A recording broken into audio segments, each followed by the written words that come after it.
Hello and welcome to class 9 subject English book Beehive poem 5 A Legend of the Northland by Phoebe Cary. This is the second part of the poem, students. I have already uploaded the first part of this poem in which 8 paragraphs are mentioned in that, and this is the last 8 paragraphs in this video you will see. Till yet we have known about the Northland and which is near to the North Pole, okay, in the first video. And we got to know about the Saint Peter, who was hungry and roaming here and there, uh, um, and due to hunger he has become very weak, okay.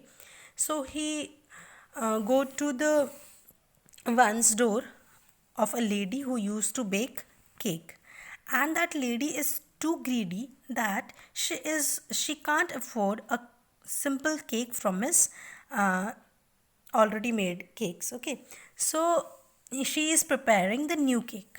Once she has prepared, then she thought that that cake is big once, which she cannot give to Saint Peter, okay. And then again she baked another cake, and again that cake for her it is looking big.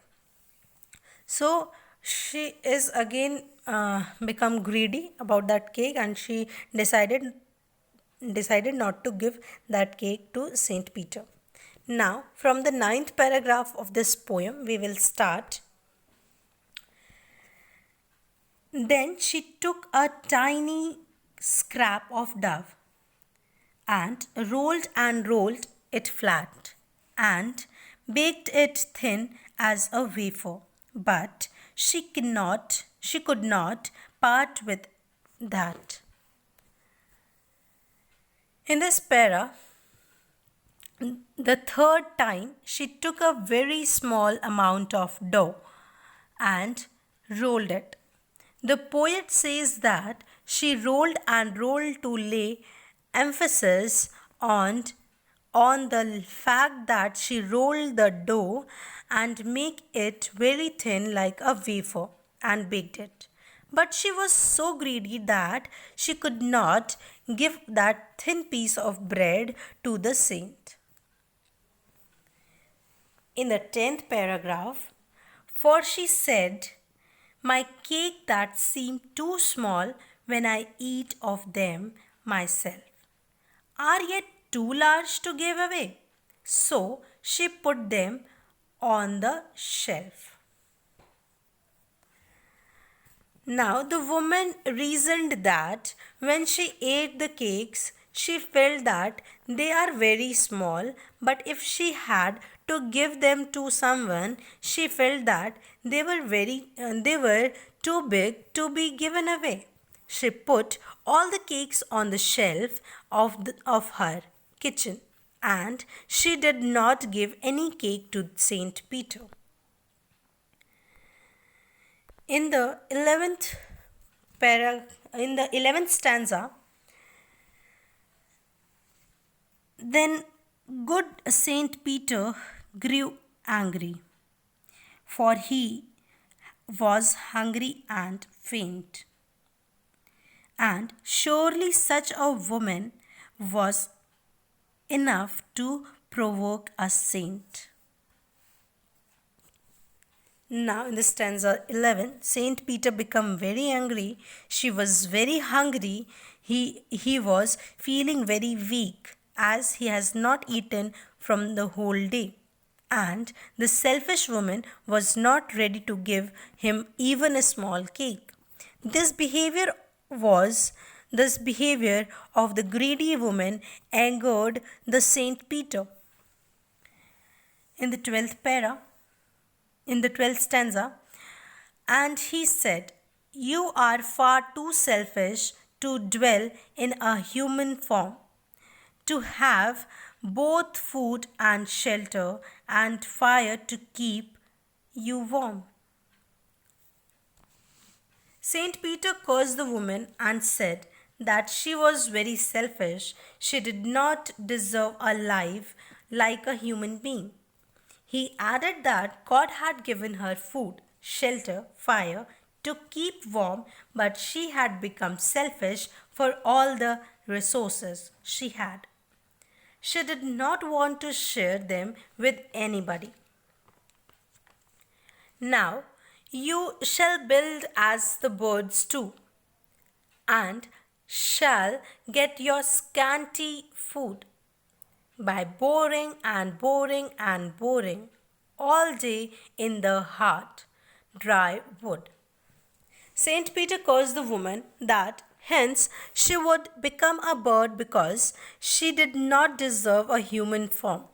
She shall become a bird, and just like birds build their houses by boring into the wood and collect very little food by working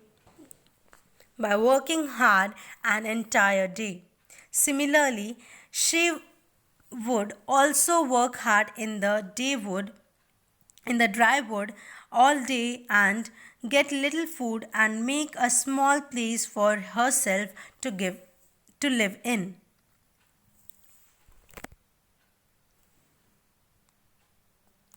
Now, in the 14th stanza, then up she went through the chimney, never speaking a word, and out of the top flew a woodpecker, for she was changed to a bird.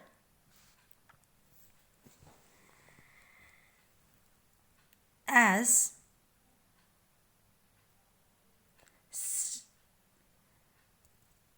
Saint Peter cursed the woman for her greediness, she did not get a chance to speak for herself because that very moment she flew up to the roof through the chimney and flew out in the form of a bird. Saint Peter cursed curse had converted the woman into a bird. She had a scarlet cap on her head, and that was left the same, but all the rest of her clothes were burnt, black as a coal in the flame. Scarlet cap means brilliant red color. When the woman turned into a bird, at that time she was wearing a red colored cap on her head. This cap was there on the bird's head also, but the woman's remaining clothes had burned and turned black in the color just like the coal. In the 16th paragraph, and every country schoolboy has seen her in the wood where she lives in the trees till this very day, boring and boring for food. People who live in the countryside, even the small children who go to school, seen this kind of bird in the woods. They see that she stays there all day and keeps on digging the wood with her beak to collect her food whenever any child sees this kind of bird. Then his elders tell him this story. They say that the bird used to be a woman. Earlier, she was very greedy, and so she was cursed by Saint Peter and turned into a bird. They get a teaching that they should not be greedy. So, students, the poem finished here only, and the message from this poem we got that we should not be so greedy that we spoil our life also, or we are not able to feed anyone. Okay, if God has given us, He has given us to serve to the people only. So now Let's start the rhyme schemes which is used in this poem. First of all, the rhyme scheme is A B C B in the whole poem. You can see in the first paragraph only. Dough, wafer. Dough and wafer are the separate words, not rhyming with each other. Flat and that is rhyming. Means dough is A, flat is B, wafer is C, and that is B. Okay, so BB is rhyming, and dough and water means A and C are not rhyming. So the rhyme scheme which is used here is A, B, C, B. You can see in the next one also, myself and shelf means only B is rhyming, and the first one A and another third line away. C is not rhyming. So the rhyme scheme which is used is A, B, C, B. Now, I hope you have understood which rhyme scheme is used in whole poem. In the first paragraph also you can see in your book that first line is ended with Northland, second few, water and through. So the B1, few and through is rhyming with each other. Land and water is not rhyming. In the first paragraph of your poem you can see in your book, students. So the whole poem carries the similar rhyme scheme A, B, C, B. Figure of speeches which is used here is alliteration. You can see uh, in the first line only, students, on the screen you can see then took tiny. T sound is there. In the second line, rolled, rolled. RR is there. This is repetition also, you can say. So alliteration is used in it. In the next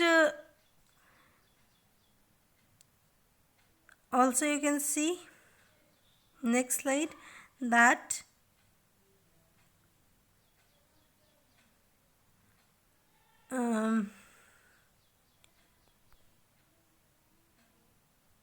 here then through the TT sound is there.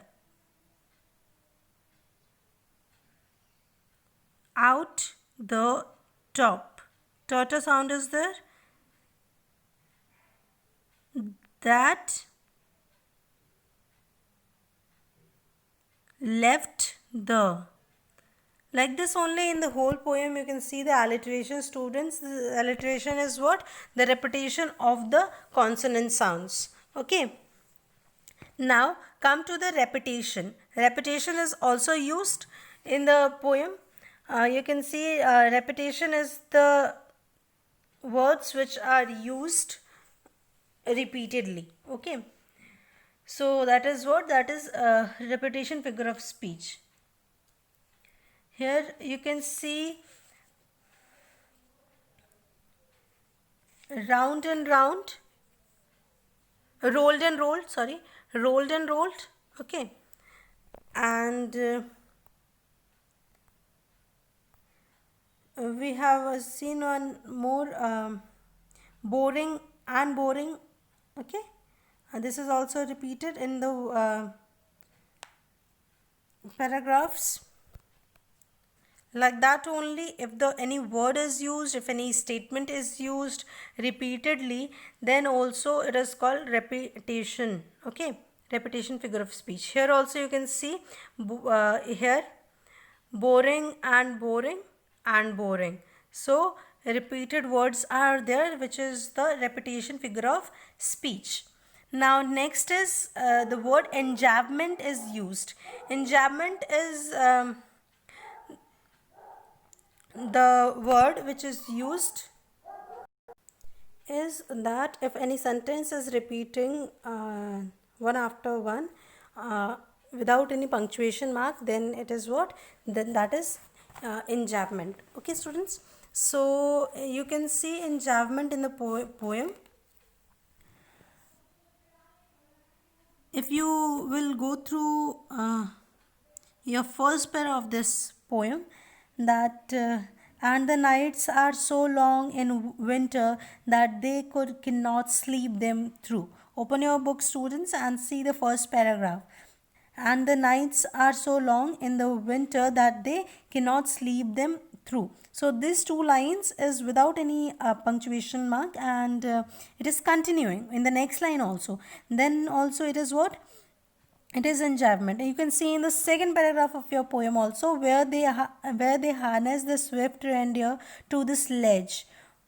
Okay, so this is what the next line is continuing. Third paragraph also, the second last line you can see.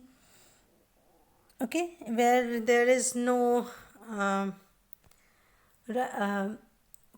punctuation mark is used. Here also on the screen you can see, and the baked it thin as wafer, but it is continuing in the next line also. So this is what? This is enjambment. In the here you can see, and surely such a woman was, and surely uh, such a woman was enough to provoke a saint. So these two lines is showing enjambment. Okay, students. Now here you can see, and shall get your scanty food by boring and boring and boring. These two lines is continuing. Okay, so in various lines you can see the use of enjambment in this poem. Next is simile. Simile is the figure of speech which is used to compare two different things. Okay, so wherever the word as or like is used, that means simile is used in this poem. So here also you can see the as a black as a coal. So that bird is the look of that bird is like what? Like a coal. She is looking like a coal means she is looking like a coal which is black in color. Okay, students, I hope you have understood. So as is used there, which is compared like that, and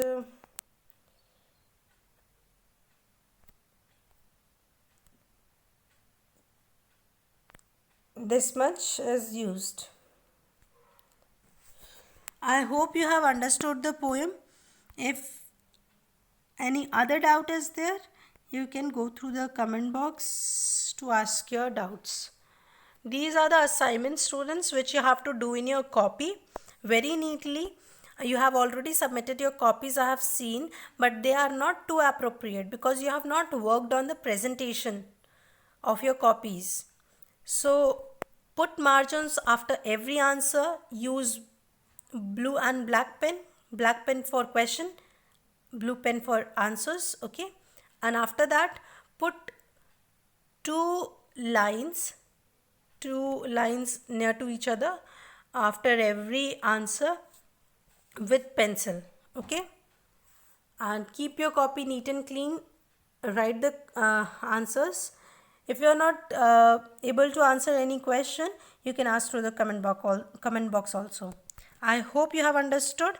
Thank you and have a nice day.